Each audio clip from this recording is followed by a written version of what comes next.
नमस्कार। आज आपकी अपनी बेटी निशा फिर प्रस्तुत हुई है। आज का मेरा विचार है कि बुजुर्गों और बच्चों के ऊपर।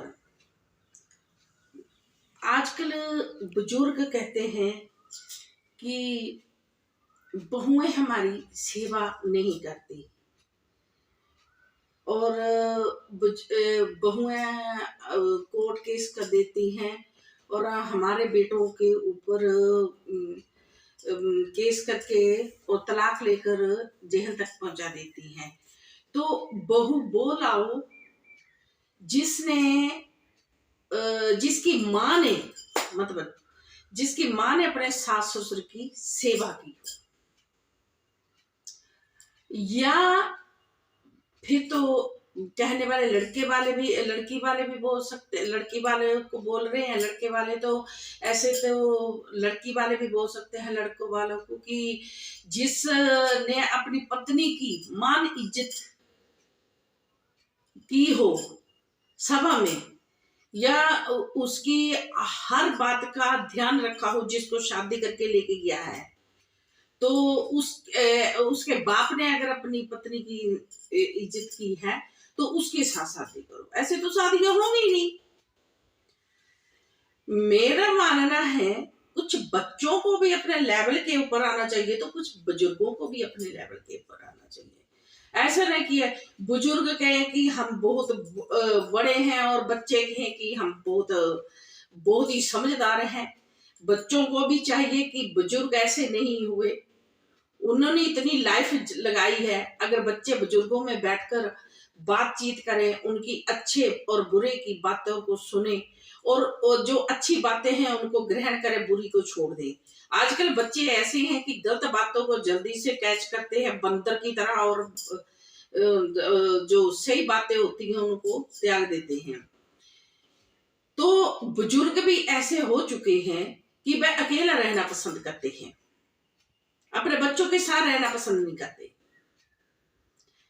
किसी के बहकावे में आ जाएंगे, कुछ है तो खुद को भी चाहिए कि अगर आपके बच्चों के बच्चे हो चुके हैं, पहले बुजुर्ग क्या करते थे कि अपने बच्चों के बच्चों को उनकी कमियां नहीं गिनाते थे, माता पिता की कमियां नहीं दिखाते थे, उनके बारे में अच्छी अच्छी बातें बताते थे। रही दूसरी बात, वो ज्ञान की बातें बहुत बताते थे, कहानियां सुनाते थे, धर्म की बातें सुनाते थे और देश के बारे में बातें सुनाते थे। अगर किसी बहू के बच्चा होने वाला हो, उसको अच्छी अच्छी कहानियां सुनाते थे कि बच्चा धार्मिक बातों को लेकर जन्मे, जो उसके दिमाग में धार्मिक बातों का ज्यादा उत्पन्न हो, या देश के प्रति वह अच्छी धारणा रखता हो। आजकल के बुजुर्ग भी क्या कर रहे हैं कि वो माता पिता की कमियां बच्चों के सामने, ये ऐसा करता था, वैसा करता था, ये ऐसा और बाहर के लोग भी आकर उन कहते हैं कि माता पिता का कहना नहीं मानना आपने, ये माता पिता तो बहुत गलत थे, आप हमारी बातों के ऊपर चलो। यही से परिवार टूट रहे हैं। सबसे बड़ी बात ये है कि परिवार का टूटना ये सबसे बड़ी जड़ है।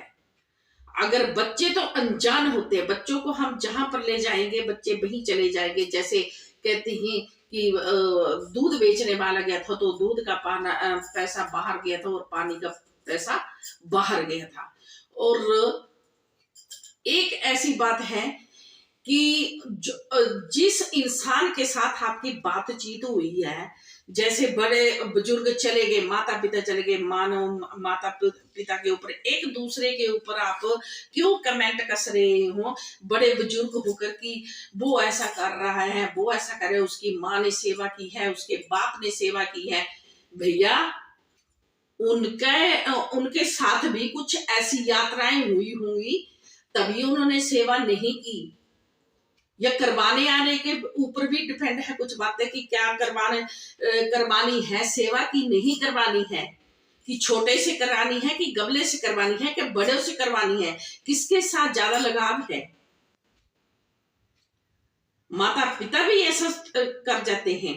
और रही दूसरी बात, अगर एक बच्चा माता पिता के पास है और वो बच्चा उसकी सेवा, जैसे कपड़े धो रहा है, खाना बना रहा है, सारा काम करके दे रहा है, तो इस और जरा दूसरा बच्चा कमाने के लिए बाहर निकल चुका है, तो वो भी आपकी किसी ना किसी रूप में मदद कर रहा है, पैसे के रूप में कर रहा है।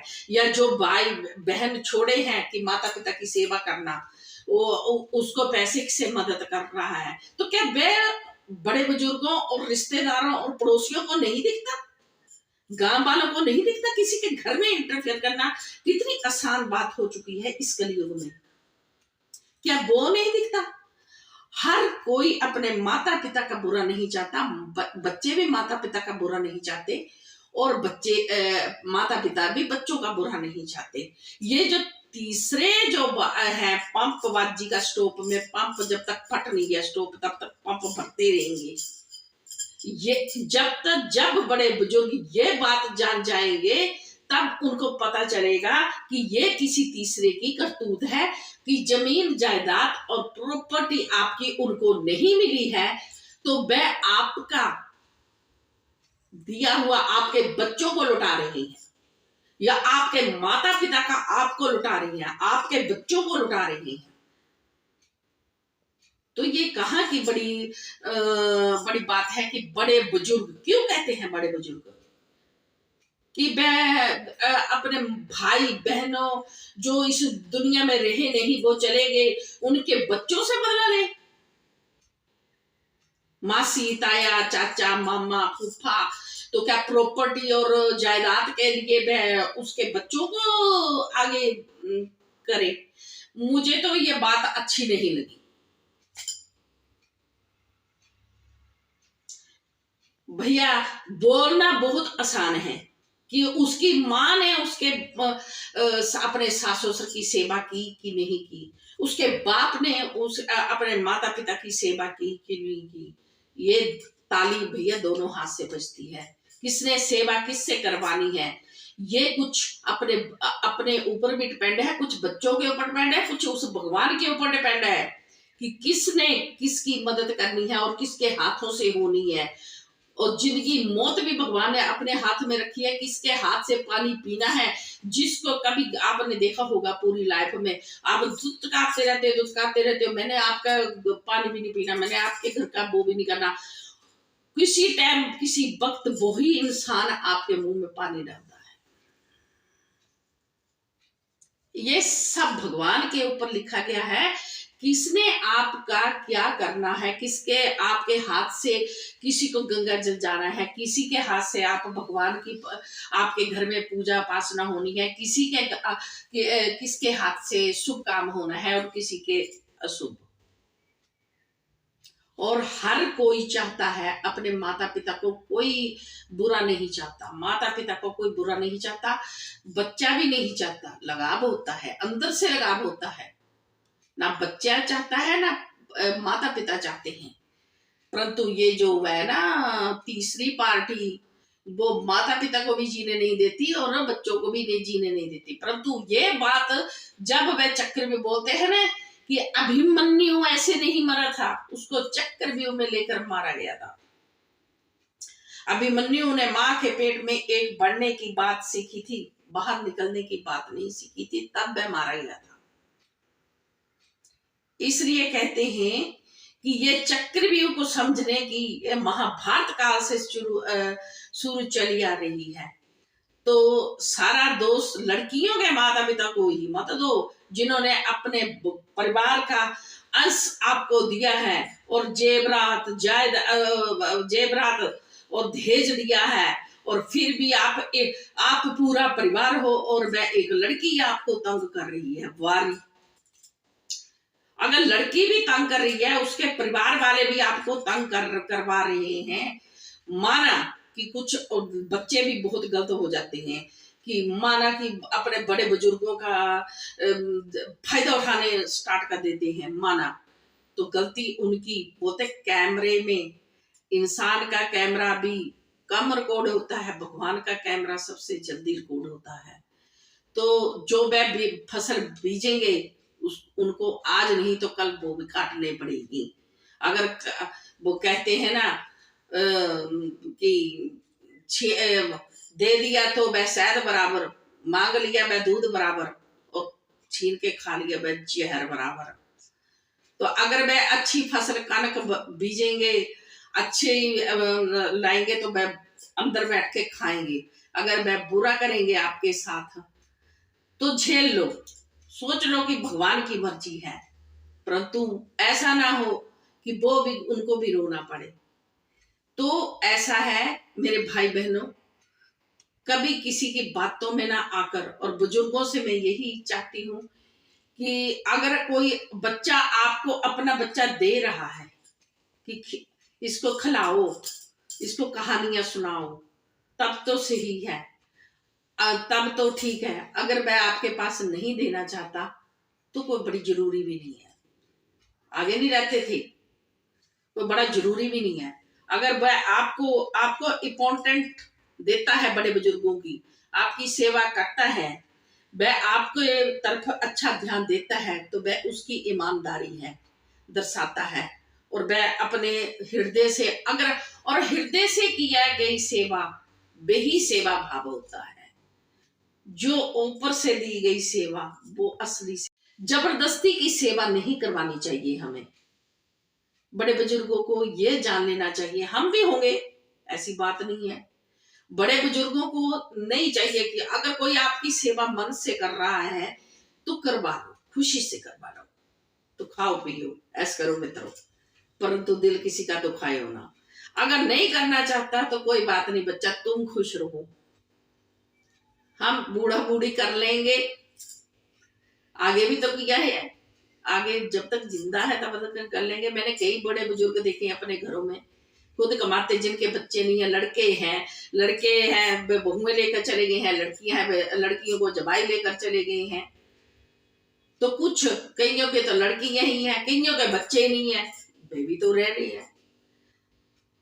अगर हम ऐसे सोचें किसी के रिश्तेदार के कहने पर या किसी के कहने पर, नहीं जी हम जा रहे हैं, उधर जा रहे हैं, हम उधर जा रहे हैं, हम गुरुओं के पास चले जा रहे हैं, तो कितने दिन अंत में वो भी तो बोलेंगे कि नहीं जी वहां छोड़ा उनके घर को, अब ये तो मृत्यु हो चुकी है, या मृत्यु के आने के लिए जब मृत्यु का समय आ जाता है नजदीक तो घर वालों को सौंप देते हैं। तो ऐसा है कि जरूरी नहीं है, अगर नहीं देते तो खुद कमा कर खा लो, कोई बात नहीं है। अपना स्टैंड खुद लो, किसी के ऊपर डिपेंड मत रहो, बच्चों के ऊपर भी डिपेंड मत रहो, बच्चों के ऊपर भी डिपेंड मत रहो। और सबसे ज्यादा बुजुर्ग जो औरतें हैं, मेरी बहनें हैं, मेरी माताएं हैं, उनसे तो मैं ये भी बहुत मुझे ये आता है कि देखो हमारे मायके वाले ही हमें कुछ नहीं देते, जब शादी करते हैं ससुराल में भेज देते हैं, आगे ससुराल वाले अपने लड़के को देते हैं या पोते पोतियों को देकर चले जाते हैं, उसके बाद बच्चे उस प्रॉपर्टी का हिस्सा बन जाते हैं। तो मेरी जो बुजुर्ग माताएं और बहनें हैं, वे खाना बनाते हुए ही या कुछ सेवा भाव करते ही चले जाती हैं। हाँ, मन में तमन्नाएं रह जाती हैं, मन की में इच्छाएं रह जाती हैं। ये मैं बच्चों से भी और बहुओं से भी अनुरोध करना चाहती हूँ कि उन बुजुर्गों की बातें अच्छे ध्यान से सुने और उनकी जो दिल की तमन्नाएं हैं उनको पूरा करने की कोशिश करें, ताकि ना कि उनके मन में ये बातें रह जाए कि हमने ये सोचा था कि हमारे बच्चे हमारे साथ ऐसा करेंगे, अच्छा व्यवहार करेंगे, कुछ हमें घुमाएंगे फिराएंगे नहीं। तो ऐसा है कि बच्चों से मैं अनुरोध करना चाहती हूँ कि माता पिता आपसे ज्यादा कुछ नहीं चाहते, बस ये चाहते हैं वक्त, कि आप थोड़ा सा वक्त उनके पास गुजारें, उनके पास बैठें, उनका दुख सुख सुने, बस यही चाहते हैं वे आपसे बेटा। क्योंकि आपको उन्होंने पाल पोस कर इतना बड़ा किया, इस लायक बनाया कि आप खुद कमा कर खा सको। तो बेटा आपका भी फर्ज बनता है कि आधा घंटा 5-10 मिनट अपने बुजुर्गों के पास बैठकर उनसे अच्छी अच्छी बातें ग्रहण करें, क्योंकि गुरुजनों और माता पिता की जो बातें सुनी है वह लाइफ में कभी ना कभी आपके पास आपको मतलब इम्पोर्टेंट आपको कुछ न कुछ सिखा के ही जाएंगी। आपका बुरा करके नहीं जाएंगी, आपका भला करके ही जाएंगी। क्योंकि और मैं खुद बोलती हूँ कि मेरा सबसे ज्यादा मेरे खुद की मेरी ये है कि मेरी सबसे ज्यादा बच्चों में और बूढ़ों में बहुत ज्यादा बनी है। बुजुर्गों में मैं बुजुर्गों से ज्यादा लगाव रखती हूँ। उनसे बैठना उठना, उनके पास बातें करना, उनका सहयोग करना मुझे बहुत अच्छा लगता है। और मैं बच्चों के साथ पास भी और जो अपने लेवल के हैं उनके पास भी, परंतु मुझे जो बातें बुजुर्गों से सुनने को मिलती हैं, बच्चों की तोतली आवाज सुनने को मिलती है, वो चिड़िया चहचहाती हुई दिखा मिलती हैं, वो जब हम चले जाएंगे या बुजुर्ग चले जाएंगे वो हमें सुनाई नहीं देंगी। तो मेरा एक मेरी यही बच्चों से रिक्वेस्ट है कि सेवा भाव अपने मन से उजागर कीजिए, तन से नहीं और दिखावे से नहीं कि हम दुनिया को दिखाएंगे कि हम बहुत अपने माता पिता से लगाव करते हैं, माता पिता हम बहुत सेवा कर रहे हैं। नहीं, अपने मन से कीजिए। और क्योंकि अगर मन से करेंगे तो आपके माता पिता को बहुत खुशी होगी और वह आपकी इस खुशी को भगवान के आगे भी रखेंगे कि हमारे बच्चे, हम नीचे थे तो हमारे साथ हमारे बच्चों ने बहुत अच्छा किया है, तो हमारे बच्चों को आगे लेकर जाओ, तरक्की पर लेके जाओ। और अगर नहीं करेंगे तो फिर वह तो दिखावा हो जाएगा, छल हो जाएगा उनके साथ। क्योंकि अब उनकी जबान में ही ज्यादा जोर रह जाता है, तन में जोर नहीं रहता। बेटा, उन्होंने पूरी उम्र कमा कर आपको खिलाया है, अब आपका फर्ज बन जाता है कि अब आप उनकी सेवा करें, सेवा भाव रखें। परंतु हाँ, अगर बुजुर्ग आपसे करवाना चाहते हैं, आपको पसंद करते हैं, आप से अच्छा समझते हैं, ऐसा नहीं है कि आप जबरदस्ती वाला भाव। हाँ, कुछ भाई बहनों से भी मैं अनुरोध करना चाहती हूँ कि ऐसा नहीं कि आप अगर चालाक हैं तो एक भाई कमजोर है, बहन कमजोर है, तो उसकी प्रॉपर्टी या बच्चों को, माता पिता को डरा धमका कर उसका हिस्सा लेने की कोशिश करो। ये लालच छोड़ देना चाहिए। ये यही रह जाएगा, जमीन धरती यही रह जाएगी। एक जो प्यार के बोल आप प्यार अपने खुद के साथ एक दूसरे के साथ शेयर कर लेंगे, वो ही आपके साथ जाएंगे और कुछ नहीं जाएगा। धन्यवाद। अगर मेरी बात अच्छी लगी हो तो ठीक, वरना मैं क्षमा चाहती हूँ। दोनों हाथ जोड़कर थोड़ा सा सुन लेंगे, बहुत लंबा जाता है मेरा जो भी है सब, पर अगर आप ध्यान ला के सुन लेंगे तो आपकी मैं बहुत आभारी रहूंगी। हर हर महादेव की जय हो।